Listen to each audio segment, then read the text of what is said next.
All right, middle school, come on in. 6th grade at the top, 7th grade in the middle, 8th grade, you're leading the way on the bottom. Teachers, please sit up there with your stables.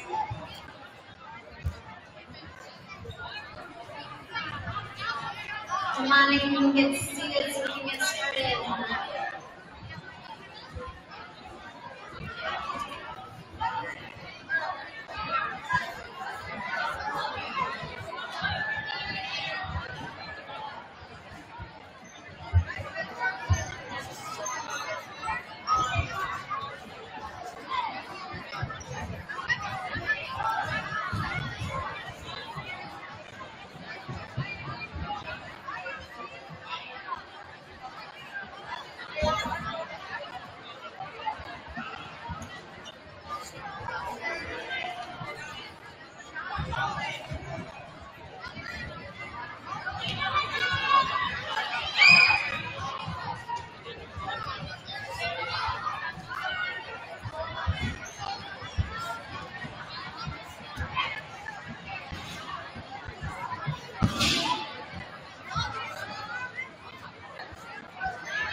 All right, middle school, let's get settled.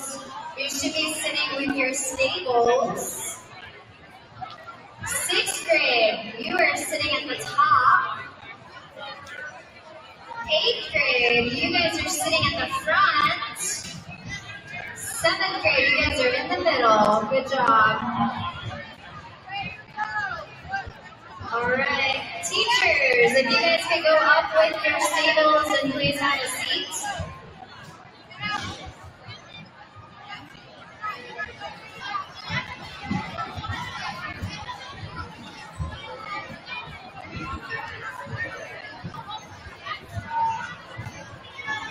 Accountability, where are you?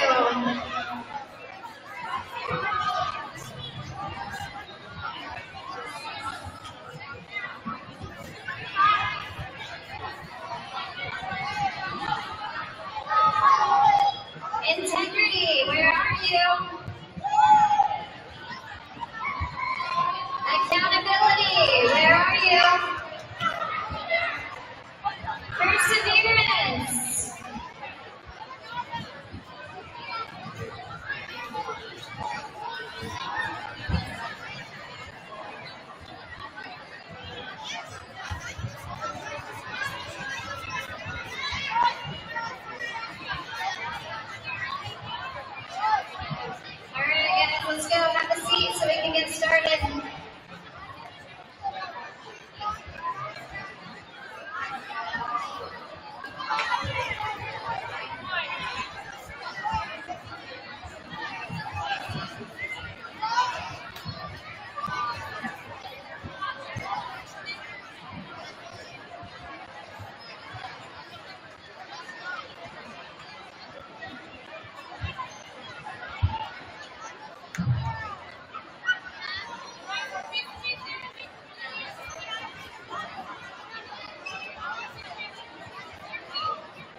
Veterans, Shona, Tia. Foresight, Tia. Integrity, with us? Excellent. Thank you, Ashley. Thank you, Stallion middle schoolers, for coming in and being quiet. Appreciate that. During the assembly today, we'll ask you to stand for some patriotic music and to say the Pledge of Allegiance. Please remain standing until you're invited to sit. Okay, there'll be several different things we'll be standing for, just to give you a heads up on that. But I want to welcome everyone. On behalf of Banning Lewis Preparatory Academy, we welcome you to our annual Veterans Day Assembly. Thank you for joining us as we honor and celebrate those who have given service to our country. America's armed forces have always been prepared to defend our freedom and the freedom of others throughout the world. Behind me is a tribute slideshow that features veterans from our community. You may see some familiar faces, from teachers in the building to parents and members within our community. Today, to help us celebrate, we welcome our Banning Lewis Preparatory Choir, directed by Mr. Stephen Myers, over here. Our BLPA student representative from Student Council, Destiny Thomas, sitting over here. And our guest speakers for today, Mr. Kevin Bolke, seated over here. Thank you for all being here, and now we'd like to welcome Destiny Thomas up to the podium.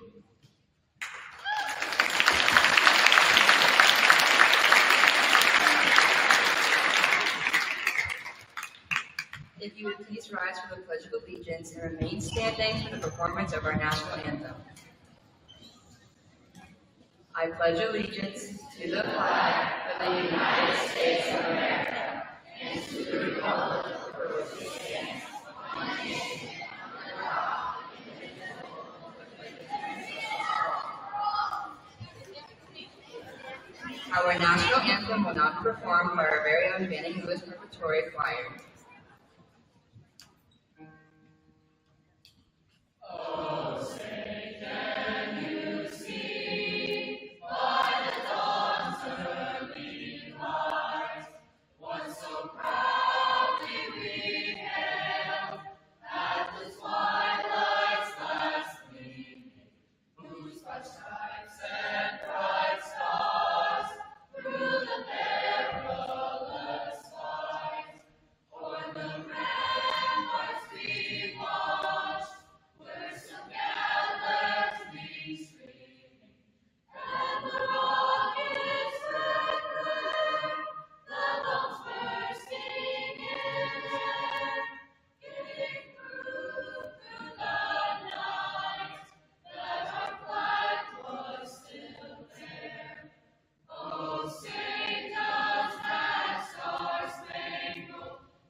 To America's living veterans, it is always appropriate to include a moment of respect for those who gave their lives for the country. The well-known bugle call taps is played every night to signal lights out, played by both Union and Confederate armies during the Civil War. It was officially accepted by the U.S. Army in 1874. The double use for military funerals began in 1862 when a traditional three-volley gun salute was not possible. So the idea came to General John C. Tidwell to play the famous bugle call instead. Join us in silence as we reflect during the playing of taps.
Thank you. You may now be seated.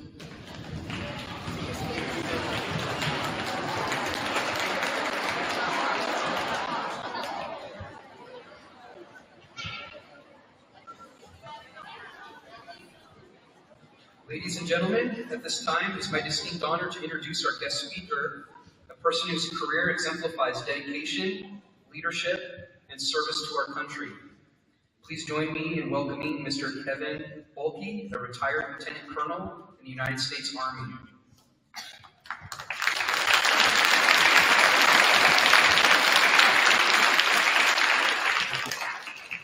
Lieutenant Colonel Kevin Boelke is a 20-year veteran of the United States Army. Born and raised in El Paso, Texas, he entered the Army in 1995 after receiving his commission from Marion Military Institute. Kevin has served as an armor officer and operations research system analyst at all levels, from platoon leader to the division staff officer.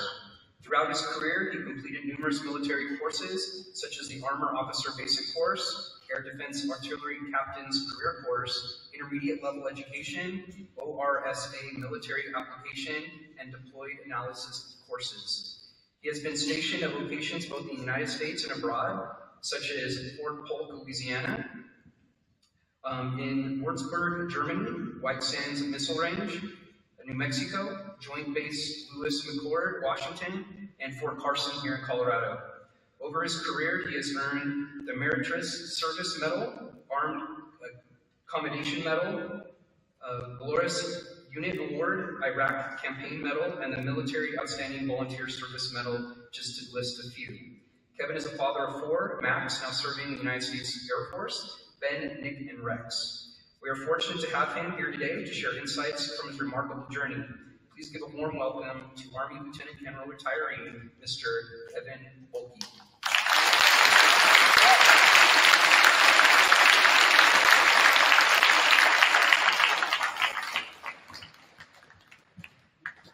Good afternoon, students, teachers, and faculty. It's a privilege to be here with you today, and I thank you for this opportunity to speak to you all.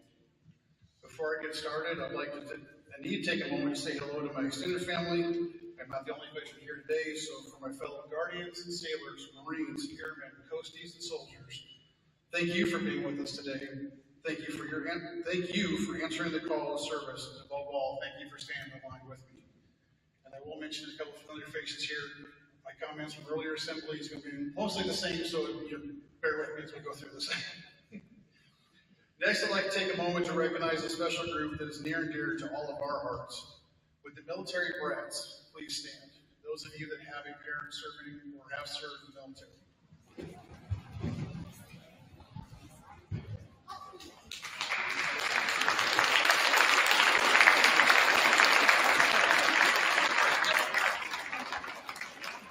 As a brat myself, becoming a father of 4 who supported me through my military career, I want to take a moment to let you know that you are all seen, you are appreciated, and our thanks can never say enough. Your sacrifices to support us and being part of our military experience mean so much, and we are so proud of all of you. So please join me in another round of applause for our brats.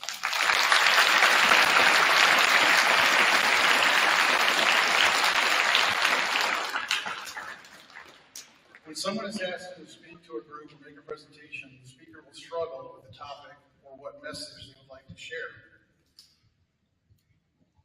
Sure, you struggle with what the audience would like to hear about. I'm no different, and while I thought how easy it would be for me to come here to share some tales of time service, I felt it might only be fun for a few here, or maybe just myself. So today, I wanted to focus on the why. Why today, and why do we choose, as veterans, choose to serve? So why today? It was on that day, the 11th day, the 11th month, at the 11th hour, that the guns went silent. The Great War would finally end. Initially, it was set in recognition of Armistice Day starting in 1919. The 11th November would change in 1954 to become Veterans Day. This day would be changed in order to honor all veterans across all wars and conflicts, not just what we now know to be World War I. Therefore, each 11th of November, we take pause from our normal routines to to gather with those chosen, to gather in small and large groups, to look to those who have chosen to serve our nation. We recognize their sacrifice, their commitment to the nation, and their willingness to serve. As veterans, we are sometimes looked at and treated like superheroes, though I'm sure that the fellow veterans here with us today will share my sentiment that I am no hero, but I have walked among them. So here we are, November 11th, 2025. Now, why do we choose to serve? The choice to serve, to raise your right hand, and to take an oath is remarkable in many ways. Honorable, absolutely. Frightening, in moments it can be, though memorable as we look back. The path and choice to serve is different for all of us. Many different reasons have brought each of us to service. It could be a family tradition, a calling, a passion, opportunities for personal growth, college tuition, skills development, or simply the fact that there just was no other choice out there for us. For myself, it feels like a little bit of all of these. As I entered my final years of high school, it became time to focus on what was next. And I really didn't have a plan, though the military service had always been in my background and in my mind. A family tradition. I can trace my family members back through several generations who served, and even one who served on the German side during World War I, which stands on its own unique history and story all by itself. College. A college degree felt important to me, but I surely had not done what I should have done to prepare myself for college at that time. So after crushing guidance from the Air Force recruiter in my freshman year, a failed attempt at the Coast Guard Academy in my senior year, this West Texas kid found himself in the heart of Alabama at Marion Military Institute, a military junior college, where I would have earned an associate's degree, my commission as a second lieutenant in the United States Army, and launched my career. A calling. I wanted to fly from a young age, which I feel was influenced by my German heritage and, of course, my study of history over time. However, the Air Force told me I'd be too tall for fighter jets, so I changed my focus to fly helicopters. Search and rescue became a passion, and I actively pursued the Coast Guard. That didn't work out, so I decided I would follow my father's path into the Army, and I looked to fly for medevacs, which, once again, did not work out. What worked out was becoming an armor officer, and I found my home both literally and figuratively on and inside the M1A1 Abrams tank. A passion to serve. Starting my service in the National Guard and then on to active duty, I would move, or PCS, for 8 times, spend a tour in Germany with some side vacations to places like Kosovo and Iraq. I led soldiers in combat, and I even drastically changed my jobs just a little more than halfway through my career. I hated leaving the tank, but you learn as you grow. You see the path ahead of you, and you have to make those tough choices to step into a new direction. Becoming an operations research systems analyst was eye-opening for me, though it even allowed me to earn a master's degree. 23 years later, I decided it was time to step aside and let those behind me continue our mission. I had done my best for those that I had led, served with, and served under. Looking back at my early goals, that I had outlined for myself as a very young second lieutenant, I had surprisingly met most of them. Serve a full career, at least 20 years. Got that part. Earned my Stetson and my Spurs. I got that with my first assignment, actually. Served one grade higher than my grandfather. Almost. My grandfather retired as lieutenant colonel in his service, and when I made lieutenant colonel, the most leaf that you see on my Stetson here is actually one of his pins, so I was big with his rank. I think I did all right, though the true measure of me comes from those who served with me. So for them, I hope that I've done them all well. Regardless of what has brought any of us to serve, there's an underlying reason of why we're willing to do so, and that is you. Look around you. Look to your classmates and your friends. Look to your teachers and staff here. You all have your own dreams, interests, and callings. Your teachers and faculty are here today because their passion and interest led them here. Being part of your life and personal development so that then you can go forward from here and seek out your own interest and drive. Veterans are the same. We serve so that all of you can follow your own callings. We serve to honor you and with all of you in mind. We serve with the goal in mind that one day those behind us won't have to. Today, many veterans will hear and receive recognition such as thank you for your service or thank you for your sacrifice. I am willing to admit that I'm always taken back by this. I chose to serve.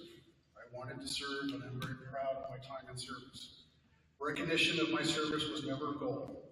However, with those types of compliments and acknowledgments to us, I have come to a place of comprehension. As you say thank you to as you thank our service members and veterans today, know this, you are worth it. I thank you all for your support, for your time to speak with you, and for the recognition of our amazing military members. And again, because you're all worth it. Thank you very much.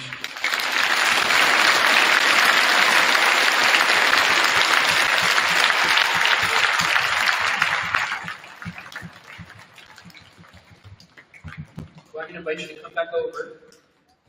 So we have some time for about 3 or 5 questions. If any students have a question, raise your hand. And Ashley will recognize you, and she will bring you down here.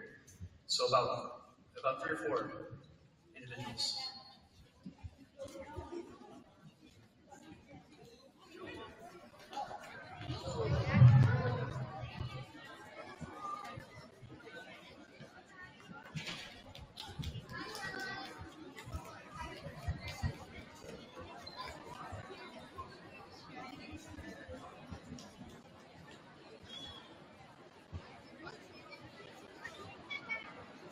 Okay, are you ready to ask your question?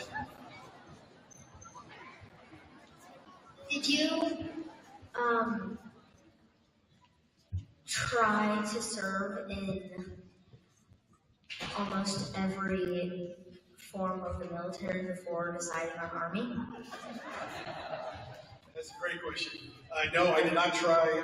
Definitely stay away from the Marines. No offense to our Marines here. Let's see, who did I not try? And the Navy was definitely, I grew up in the desert, so the Navy was not something that interested me. I sought out branches that had jobs or something that met my passions. Flying was the starting point, so I kept with the theme of flying, trying to find a branch that would allow me to do that part. Of course, none of it did. I got on a tank. But great question. Thank you. I have a question. How many medals in all could you get from the deployment? For my fellow veterans here, this is one of those questions we call Stump the Chump in our so, I want to think total individual-wise, I have somewhere between 12 and 14, and then several of those are repeats, so we'll get a cluster or a leaf put on as you get into repeat moments.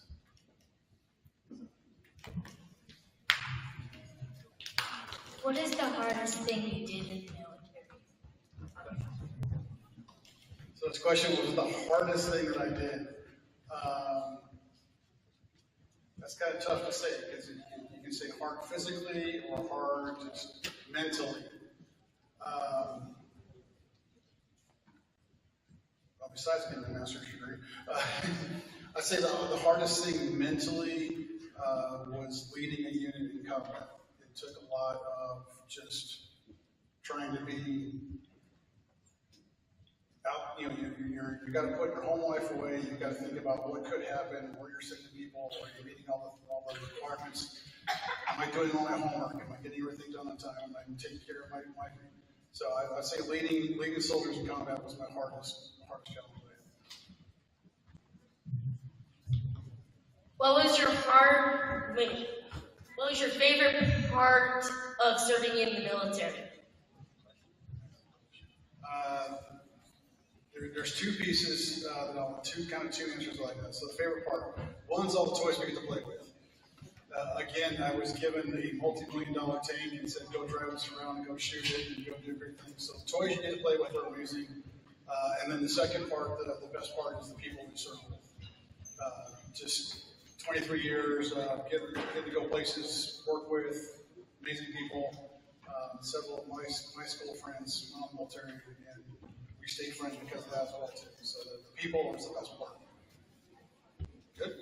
Okay. Did you ever go on special missions?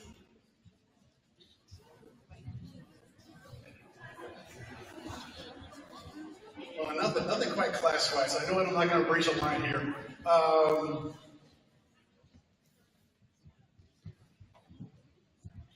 Trying to think special.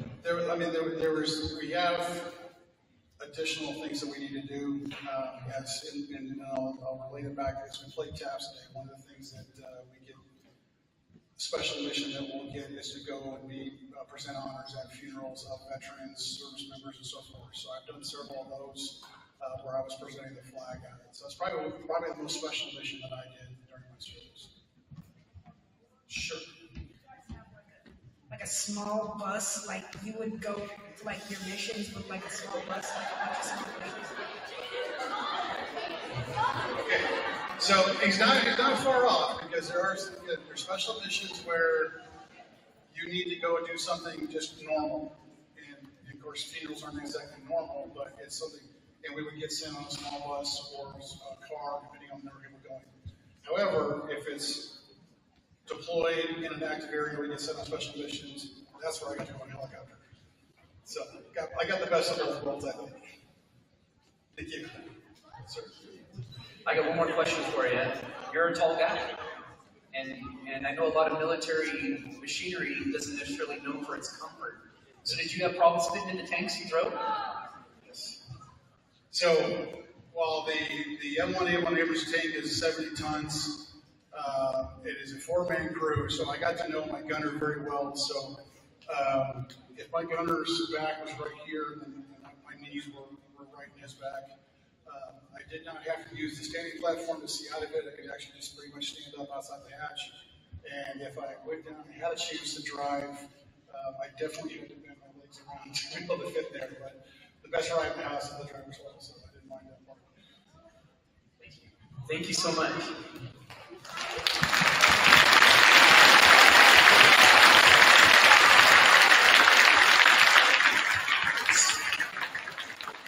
So thank you, Mr. Bolton, for sharing part of your story. Really appreciate that, helping us learn more, to appreciate the many integral contributions of our veterans, including you and including those that have gone on before us. We would like to now honor each branch of our armed forces. Each military branch's song will be performed by our choir students. As they perform, we invite our veterans to stand in honor as your branch song is played.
today commences, we would like to thank all of our veterans and their families. On behalf of Benny Lewis Preparatory Academy, we are thankful you are taking the time today to spend with us as we honor this very special day.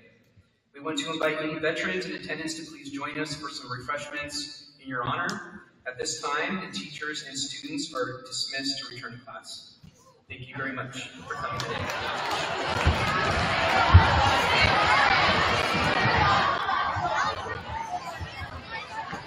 All right, as you're returning to your eighth block, go collect your items and wait for the dismissal bell. 8th block.